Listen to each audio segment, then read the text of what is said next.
redicecreations.com. You are listening to Red Ice Radio, and I'm Henrik. Thank you for spending some of your time with us today. You can follow us worldwide on a regular basis at redicecreations.com.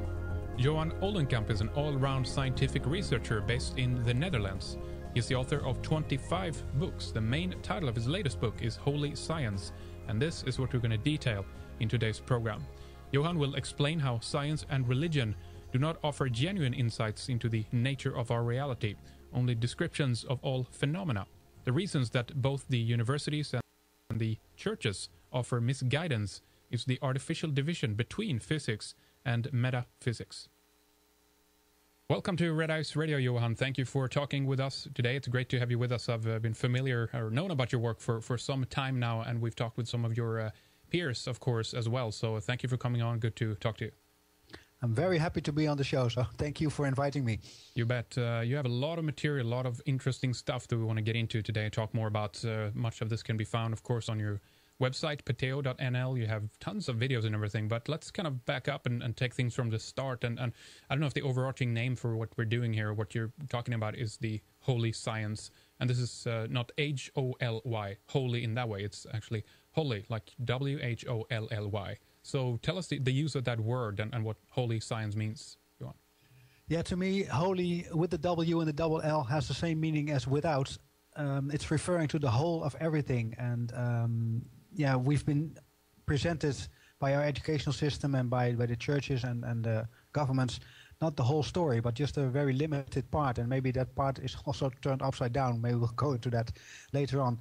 But if you understand the whole of everything, that's a kind of holy science. It's also that whole also includes the Creator.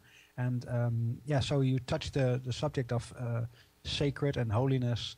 And to me, holy is just referring to the whole of everything, just like healing is. Healing is also referring to the whole. So that's what holy science is to me.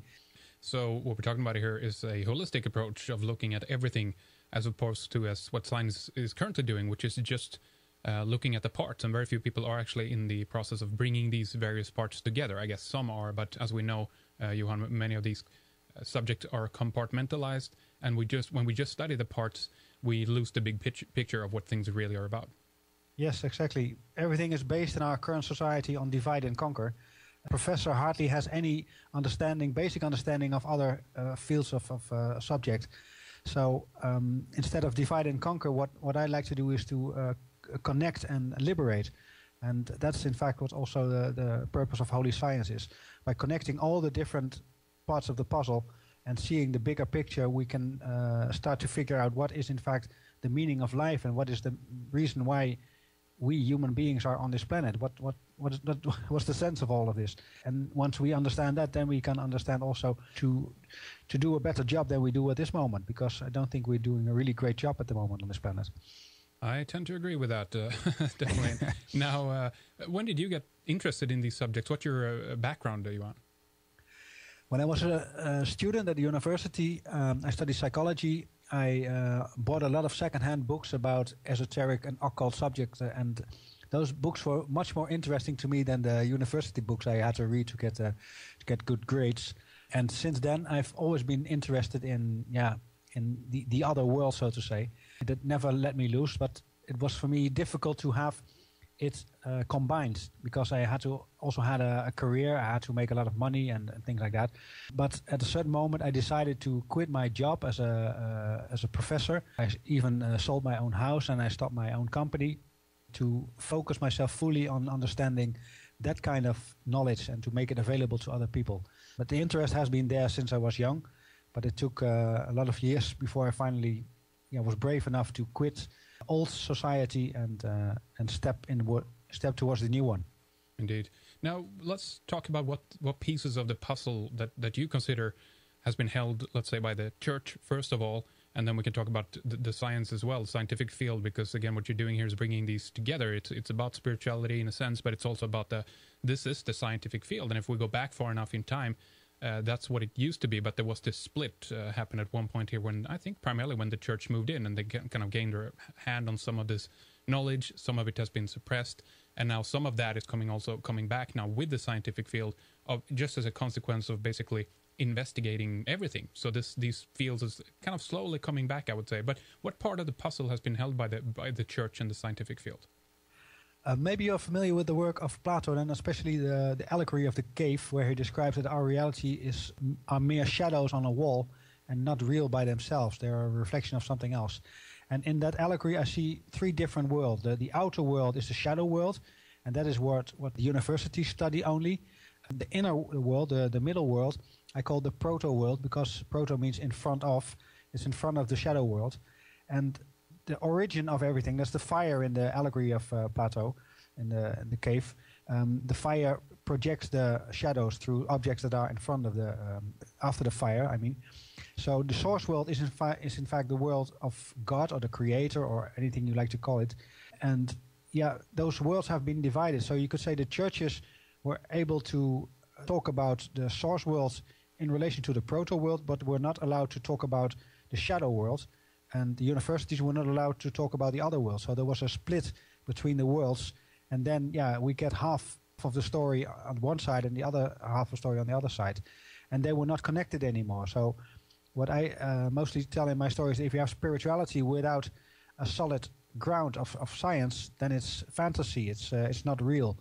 But if you have only the solid ground without higher purpose, then yeah, it's soulless. It has no beating heart, so to say. Yeah. And that's true for the universities. What they tell us there are soulless theories. They are dead. So what we need to do is to bring those worlds back together, from religion and universities, from all the ancient scriptures to the modern findings of universities, and see that they're all interrelated, because it's all about the same world if we take the bigger picture. Now, on your book, Holy Science, the blurb there, it says the following: science without spirituality is dead and without soul, just as you said. And the universities offer us nothing but dead and soulless theories. Spirituality without science is fantasy and ungrounded. The church offers nothing but ungrounded fairy tales. And it goes on to say, holy science shows that grounded spirituality is the beating heart of a living science. Holy science enables us to understand the process of creation. By mastering creation, humanity will rise up to a level of God. That final step in the development of human consciousness is called the apotheosis. Tell us about this more, Johan. Yeah, most people have some kind of scared association with apotheosis, because they think it's the same like Armageddon and ending of the world. But it literally means stepping up to the level of God, or the gods. You can also use the plural. And that's in fact what we're doing now. We have been in the dark for long, I have to say, because the powers that be, or that were perhaps, were not really eager to share the basic information and the basic insights of this bigger picture to the broad community. But now, through internet and to many people who are somehow awakened themselves, all this information is coming out, and more people are starting to see the bigger picture. So it is no longer possible to prevent us from seeing that, which I think is really great. And that is also, according to my interpretation of the Mayan calendar, what exactly is the meaning of the current period we're living in. We step up to that highest level, and then we understand that we indeed are also a kind of God, because we create our own reality. With our energies, with our thoughts, with our emotions, we project energies around us, and those energies attract other energies. And by doing so, we create our own reality. Most people are not aware of that, so that's really interesting, because once you understand that you create your own reality and everything that happens inside of that reality, then you can no longer blame other people for things that occur in your life, you cannot play victim any longer, because you created it yourself, probably unaware, unconscious, but that's the whole picture. So once we understand that, and that spirituality is in fact making contact to the creational force that is inside every one of us, by doing so we also create to the supreme creator, so to say, then we understand that in fact there cannot be a division between spirituality and science, because there are two sides of the same coin. Indeed.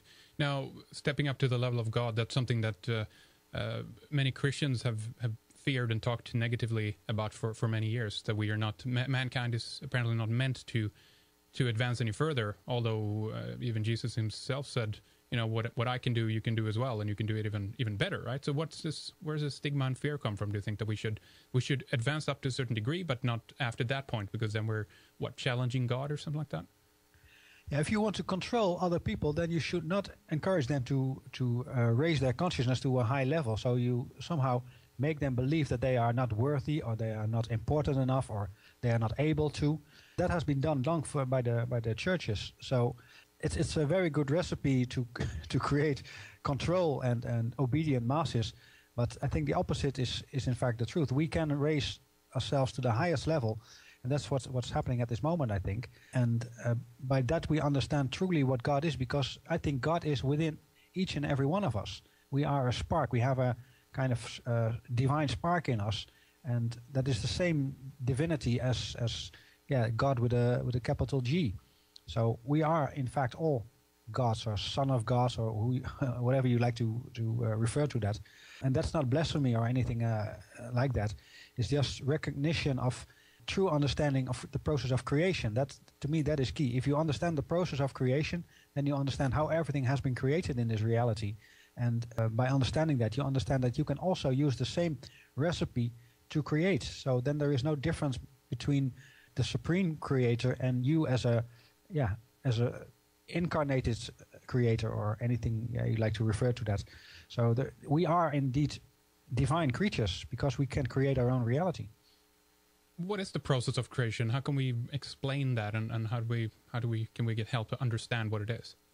For the process of creation, I'm really happy to work with the 13 tones of the Mayan calendar.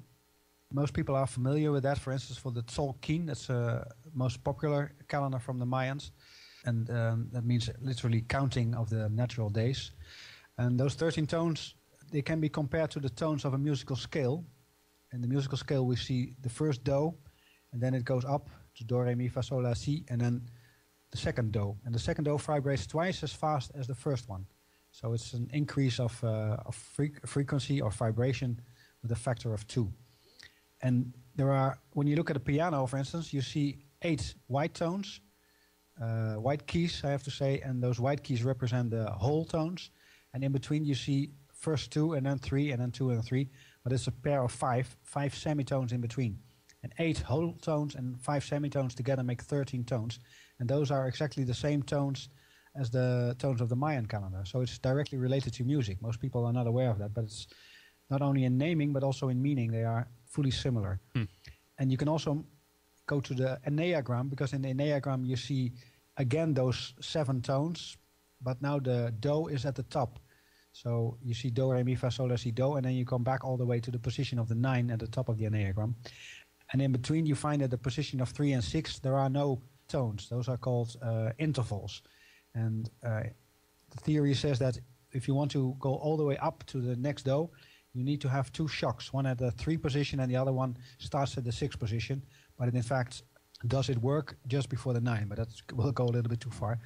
But those are two very powerful methods. What I mostly do in my work, I give, for instance, a whole week a training in France in a beautiful chateau.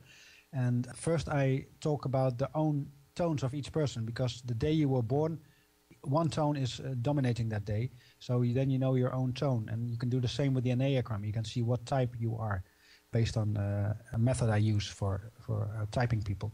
So then you understand the energy, and when there is a group, then you see the different energies available in the group. So you can see what energy does to a person and how it is manifested. And yeah, when you have that kind of background, then it's more easy to understand how you can use those 13 steps to start with something you want to create. That's the first one. You give the intention, where you make very specific what is the purpose and the outcome you desire for the process of creation. And then you use each step according to the energies that are available, the forces that are available there or required.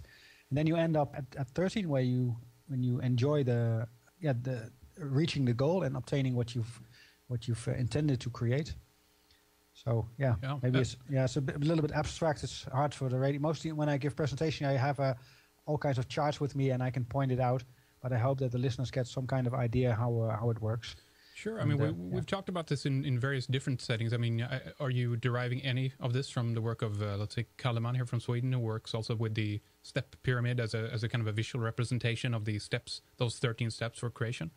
Yes. Johan Kalleman was a big source of inspiration to me, and also the people from mayanmagics.com, I think, is the website. Ian Lungold, yeah. Yeah, Ian Lungold, for instance. I was really flabbergasted with his lecture, and I dove into it.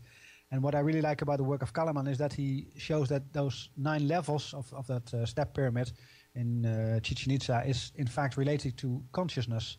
And yeah, he maps it very precisely to the evolvement of consciousness on this planet related to the different species that were living here. For instance, the dinosaurs fit beautiful in there, and also the mammals and the primates. So it makes a lot of sense, that rhythm. And yeah, I integrated that with my own work because I've done a lot of research as well, and I build on that. But I differ a little bit with Carl Kalleman about the end date. We also had email contact about it. Mm-hmm. To him, it was October 28th of 2011. And according to my interpretation, it was July 14th of this year. But we both agree that it has to be on a ending day of the Tzolk'in. So it means that there has to be a 13 tone and the seal of Ahau, of sunlight. And that differs a lot from the December 21 prophecies, so to say. Oh, yeah. So we were nearly on the same page, so to say. But I really admire his work, and he's also on the Pateo Academia on my website. So I work a little bit together with him. Right. So what do you? How do you view the 2012 thing here then? And is there any significance to that? If we go back and, for example, look at some of the things that Ian Lungold brought out, there are obviously tremendous expectations, if you will, for some of the changes that were to happen there, and I can't agree that they've all come true at this stage now, when we're less than about a month away actually from that 2012 end date. I know that Ian also incorporated the 2011 date from Kalleman, of course, but it seems that it's not working according to that plan 100%, correct? No, I had a very big spiritual kind of revelation, so to say, on July 15th, so exactly the day I projected. But it was maybe because I was expecting things, or maybe I created it myself. I thought it would also mean that a lot of systems would collapse by now. For instance, the financial system and the control system, and the way media is presenting things to us. The controlled media, of course. But it's not happening as fast as I expected it to be. So I'm not sure if it is an outer change or an inner change. I think now more that it's a window of opportunity for people to make a kind of inner development, to grow until the highest level possible, to reach your own divinity, so to say. And by doing so, then more and more people will be able to create a world that is according to that kind of consciousness. But it will take a little bit more time than I have expected. For a long time I thought that people who were not able to reach that higher level would somehow vanish from this planet and become sick or whatever, or get depressed. Mm-hmm.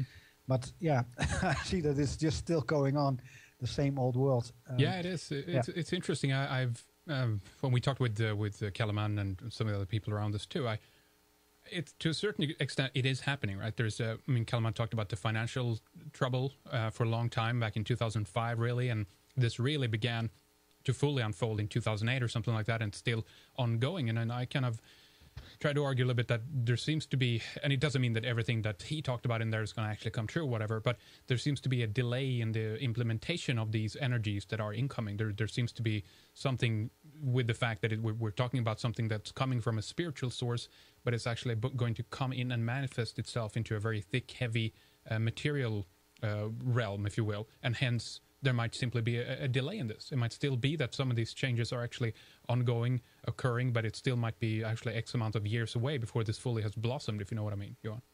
Yeah, I fully understand what you mean, but I'm not really eager to give that as an answer, because people would think that I'm a bad loser. But I also think that somebody's messing with the clock. The game should have been over by now, but somebody has been changed it a little bit, so the time is not going as fast as it should. But yeah, we'll see. It's very clear to most people that there are big changes going on. The old way of doing is collapsing. Old ways of business are stopping. People get out of business, go bankrupt. People who used to have a lot of control over their own lives or of other people are now starting to become a little bit more in panic, because control is no longer the way things are done on this planet. When you want more control, you get more trouble. That's the basic. Yeah. So it's, instead of control, we have to find something else to make the world go around, so to say, and that is co-creation, and that's based on being open and honest about your intentions and why you want to do it. No hidden agendas, and that's totally new, because and it's also not for your own good. It's okay if it's good for you, but that should not be the start of it. It should be a start of the common good for making it better for more people and more animals and plants. And so control is going away, and we get a new mechanism that enables us to do things. And that's what we see now. All the control systems are collapsing, but it's very gradual. It's not a really drastic collapse, as I expected, but it's going in a natural, very soft way, so to say. Exactly. I don't think that would have been such a smart way. If there's an intention behind this creation, and if there is a natural deconstructive force behind them taking away things that are unethical, should we say, that doesn't hold these pure intentions behind them, and they're about subjugating and controlling other people, as you say, then I still think it would not be a good idea to eliminate these overnight, because the ramification of that would be catastrophe, because still a lot of people are dependent on these systems that we have in place. So I think one thing falling over and another one naturally coming into its place and taking over that has a good intention is actually a better idea. I don't know, some people might think, oh well, that's kind of boring, I want to see things blow up, that kind of attitude towards this. But I think it's actually a good thing at the end of the day. What do you think? I fully agree, but it took me maybe 2 years to understand it like that, because I was so fed up with the old system. I was so personally damaged by it that there was some kind of urge for revenge in me. So let's settle the score. But that's not in harmony with things, because the age we're going to, the kind of life we're heading for, that is not based on those very primitive emotions. It's more based on harmony and balance and giving everybody enough time to reach there. So I think the designer of this process is very wise and very full of love to do it like this. So everybody now gets a chance everybody gets a wake-up call, and if the wake-up call is not really helping, then a few weeks later or maybe a month later there will be another wake-up call. So everybody gets enough space to do it in his own way, to make yourself loose from the old system and try to see what the new system can do for you, and see how you can transfer yourself, your own lifestyle, from old to new. So I think it's beautiful the way it's working out now. So, assuming that this is how things work, what is driving all of this, and why is it happening now at this time, basically? Whoops, that's a tough question to me. I know. Sorry about that. To me, the Mayan calendar was really, how do you say it, was giving me a lot of backup for my understanding, because this has to make sense. We also talk about the age of Pisces that is now transferring into the age of Aquarius. But that happens every 26,000 years, so that is not that big according to the interpretation of Carl Kalaman of the Mayan calendar, because that's according to that interpretation, this is a very unique moment, because it's the end of the 9 levels, and that is the first time it happens in this reality. So that's extremely unique. So I'm not sure how to integrate those two, but I think that there are much more civilizations in this universe, and we are not really advanced at all. So I think we now have a time to graduate and to show that we indeed belong to a bigger universe, that we can enter high school, so to say. Mm-hmm. And think that's the reason why it's happening now. I think a lot of people have incarnated in this life because they play a major role in helping humanity to step up to that highest level. And that's why we have so many inspired people on this planet. Really good. Now, is this, you mentioned before that this is an opportunity window here. Does that mean too that it's at some point going to close as well? Yeah, to me, I thought it would close at July 15, but I feel that it's still open. And to be honest, I thought I was at the highest level at that day, and I experience really something marvelous, but then I drop back again and I step up once. So it's a kind of wave where I go up and down with my own consciousness, and maybe it's even higher than I can even be higher than I was on that specific day.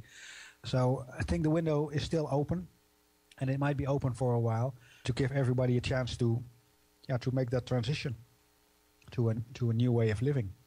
So Indeed. I don't think it will end very soon, and I don't think there will be any catastrophe waiting us on December 21 or after that.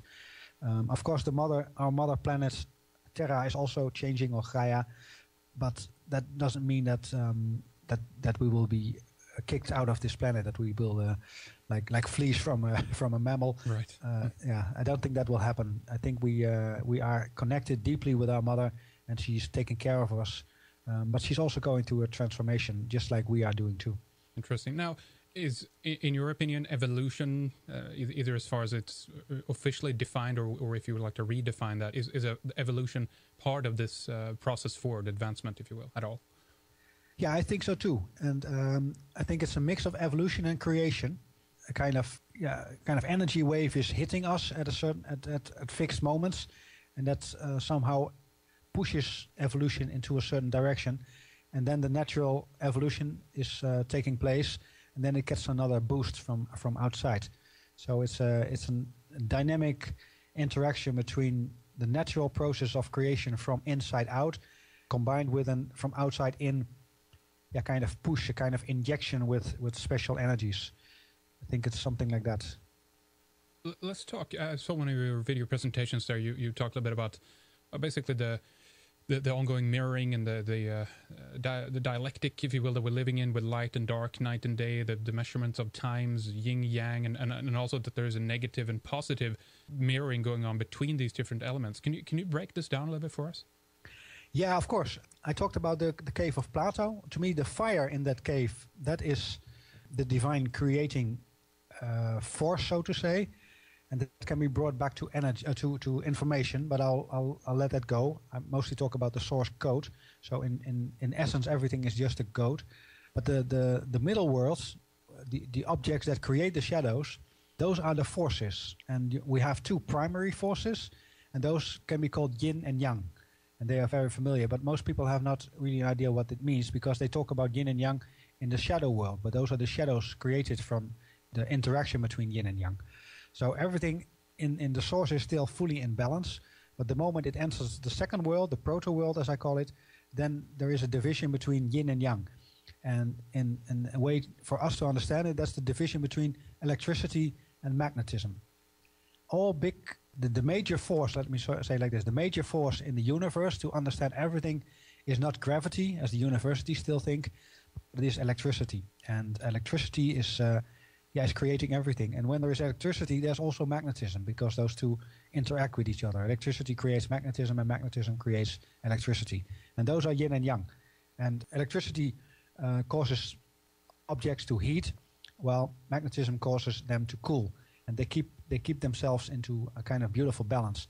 And that's also the work of Walter Russell. He writes a lot about this, and he shows that there's a beautiful dynamics. And his ideas were used by the people behind the electric universe theory, but they divided a little bit from the work from Russell. But in essence, it's fully correct, of course. It's about the electric force that is creating everything, and that is causing all the phenomena we know. And things like black holes are just created because we think that gravity is the main force, but that's not true. So if we can let go of the idea that gravity is the principal force, and replace it with electricity, then we can get rid of a lot of concepts from science. I don't call that science, but I call it science fiction, because they're all fictitious theories and fictitious particles and fictitious phenomena, which are not really necessary to have when you understand that electricity is the main force. So that's the dynamics between yin and yang. Then you get from those two primary forces, you go into 4 secondary forces, and I've already mentioned those 4. Those are earth, air, water, and fire. And earth and water are the 2 yin forces, the 2 female forces, and air and fire are the 2 male forces. And And then you can bring those four forces back to the types of energy we have, for instance, because Earth represents kinetic energy, air represents chemical energy, water is magnetic energy, and fire is electric energy. But you can also connect these four to the forces. Physics says there are four basic forces. Well, those are just shadows of these four I just mentioned. For instance, gravity, of the gravitational force, is a shadow of Earth, while the electromagnetic force is a shadow of air. The strong nuclear force is a shadow of water, while the weak nuclear force is a shadow of fire. And I can give more and more examples of this, but you can bring all those things back to those four forces. Also, the four types we find in our DNA, cytosine, guanine, thymine, and adenine. Mm-hmm. They also represent one-on-one with these four, or the major atoms we find in all living forms of matter are carbon, oxygen, nitrogen, and hydrogen. And those four also match one-on-one on the four secondary forces I just mentioned. So if you understand what earth, air, water, and fire means, to make a long story not too long, is then you can understand all the phenomena in the shadow world, but because they always can be related back to these four energies or forces. Tell us a little bit more about the shadow world and how much you know about what things stem from there. I guess we're always trying to get to the mystery of creation and what's driving things and kind of what the origins of things are, because if this is just an effect of something that we're seeing, then we're not really living in that I don't know if we should call it the true world, but this is like a reflection of that, right? Yeah, Walter Russell says it very beautiful. He says this world we live in is based on our five senses. And we need to understand first how those five senses actually work. For instance, when you look at something, then you think you see what you see, but in our mind everything is switched upside down. So when you, for instance, look at a closet in front of you or whatever, then in fact the closet is upside down. I don't want to confuse you, but that's in fact what it is. It's the optical nerve that turns it the right way. Again. So, yeah, or the brain. And our brain is reversed again, but what we actually see is upside down, but our brain puts it back onto the way it is in front of us. Yeah, it's just a short example. Yeah. But what I want to get to is that our senses, they get some kind of stimulation from outside, and that stimulation can be is mostly a physical stimulation. It can also be electric, but let's not make it too complicated.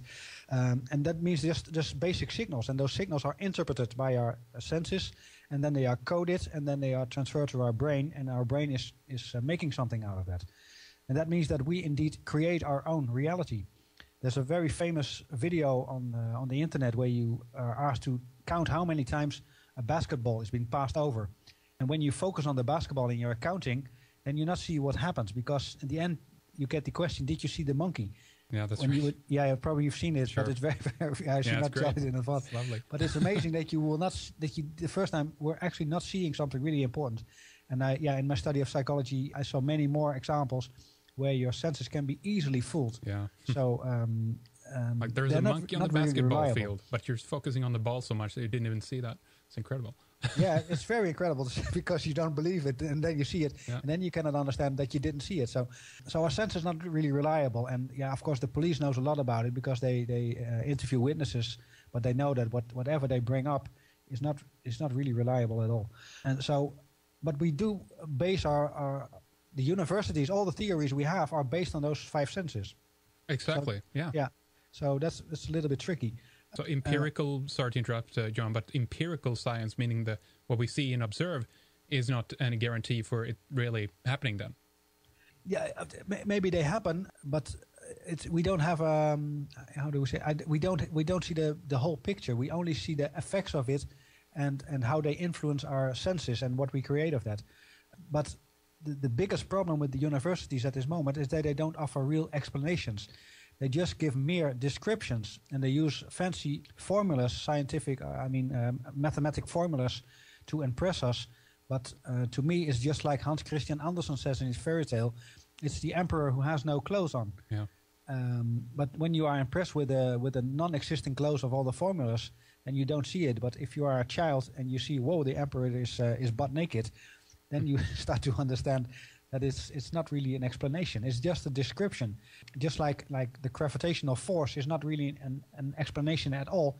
It's just describing that a smaller object is attracted towards a bigger object. That's in fact what the theory says. Yeah.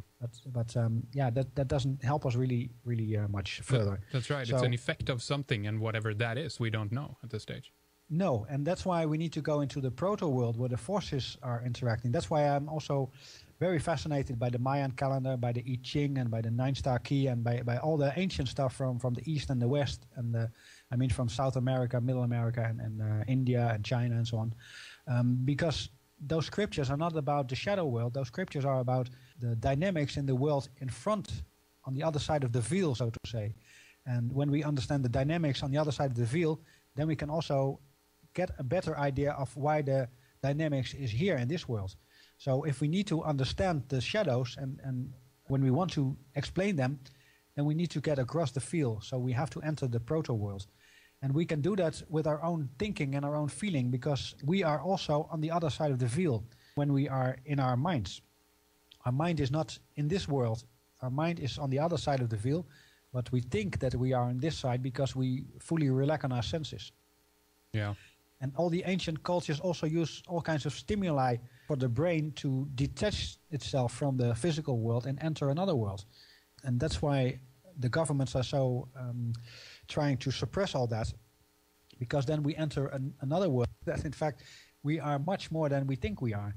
I'm not promoting to use drugs or anything. I'm not using anything myself, not even alcohol. But I know that by stimulating, for instance, the pineal gland, we create another. We make contact with another world. That world is more real, much more real than this shadow world, because this is only, the effects of that primary world. Well, that's a good point, and there's many different ways of doing that as well. Everything from binaural beats to ketamine, like we talked with another guest the other day about that. Then we have the natural release of DMT. You don't have to go and take government lab created lysergic acid to get there, if you know what I mean, Johan. Mm-hmm. Yeah, of course. Yeah, DMT is a very powerful substance, and it's pure organic. It's a natural substance that directly influences our pineal gland. If you, for instance, see maybe the work of David Wilcock, you probably know of it, but he shows that a lot of things in the Vatican directly relate to the pineal gland. So, and even the ancient Egypts knew all about this gland, but we're so oblivious to it. We hardly know anything. So in our case, this gland is very small, and it's like a pea now.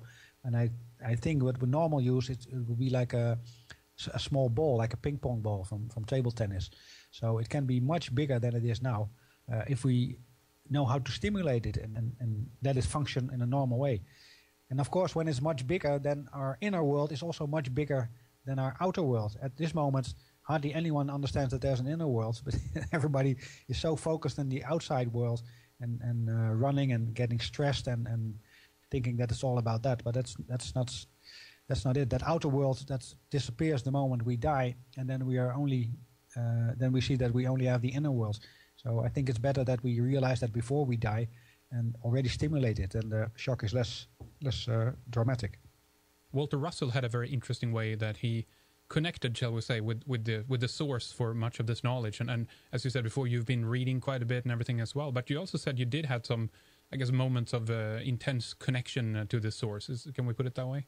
Yeah, when I woke up on July the 15th, I had an own festival in the Netherlands, and it was celebrating the end of the Mayan calendar according to my interpretation. And it was really nice, the July 14 and the feast we were having, the festival. And when I woke up on the 15th and I got out of my tent, because it was a camping thing, I felt a very deep inner peace. Everything was in balance, and there was no need to do anything. Everything was already okay. And that is for me very different than my normal awakening, because I have all kinds of things I need to do, and I'm very eager to bring things into reality. And then I was really calm. Walter Russell calls it the stillness. And he refers to the universal stillness, which is everywhere. And I experienced that kind of stillness. So I think I was connecting with my own inner core at that moment, and that was a very beautiful experience. But I don't have any contact with divine creatures or channeling or whatever. Sure. Some people have that too. But all I all I write down is based on my own understanding and my own feeling with that. So it has to feel good to me, but mostly it has to make sense to me, and I have to fully understand it. Otherwise, I will not pass it on to other people. You know, the last few minutes here in the first hour that we have together, let's talk more about your website. I want you to give out the URLs to the different ones you have out there, and also, of course, tell us some of the material that people can find there. The ebooks, of course, you have. I mean, I think you're the author of, 25 books all in all? Yeah, I've written a lot of books, but there are only 4 books available in English. The other ones are in Dutch. If you go to pateo.nl, P-A-T-E-O, and pateo is Latin word, means no longer hidden.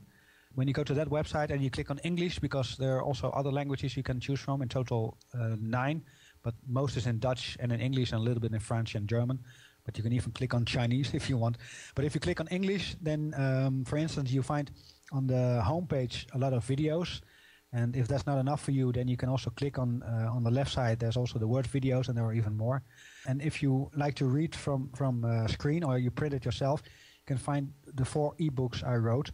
And they're available as online PDFs, so you don't have to pay for it. That's what you find on pateo.nl. And I'm also related to the School of the Holy Science. And the website is schooloftheholyscience.org. And now you write holy with H-O-L-Y. And then you find me as one of the teachers of the Holy Science. And I think that's also a very interesting website, because we give once in a while a webinar. So I think those 2 websites are important, pateo.nl and the schooloftheholyscience.org. Very good, and it will be available on our website before that as well. So you guys who want to go and check that out, go ahead and do so at schooloftheholyscience.org. We're going to have these links up, of course, on redicecreations.com, and we have much more to talk about, Johan. So do stay with us. We'll take a short break here, but we'll be right back with more. Stay with us in the second hour as we discuss how technology is viewed within holy science. We will talk more about the body's feedback system and the importance of caring for our body temple. Johan will talk about the cons of quantum physics and the wave-particle duality, which he says is part of the shadow. We end on an interesting discovery that he made at the Giza Plateau, called the Giza Clock. You can subscribe at redicemembers.com to continue to listen, and with a membership you will get full access to all our programs, and you also support independent radio that spares you from commercial interruptions.